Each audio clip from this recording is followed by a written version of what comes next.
Bismillahirrahmanirrahim. Assalamu alaikum. My name is Hassan, and today we are going to manage comments for all videos in TikTok. So we are in profile. Now on top right you see three line menu. So click on it and then you see multiple option. Now you see settings and privacy. So again click on it.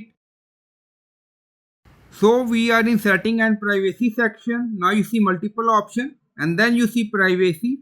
So again click on it. So we are in privacy section. Now you see interaction and then in interaction you see comments. So click on it. So we are in comment section. Now you see allow comments from everyone. So you can do changes according to comment. So click on everyone.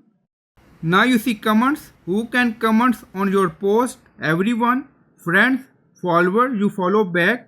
So you can select option according to comment. If you want, you can select everyone for all TikTok videos. If you want, you can select friend for all TikTok videos. So I hope you like this video. Please like, comment, share, subscribe. Thank you for watching.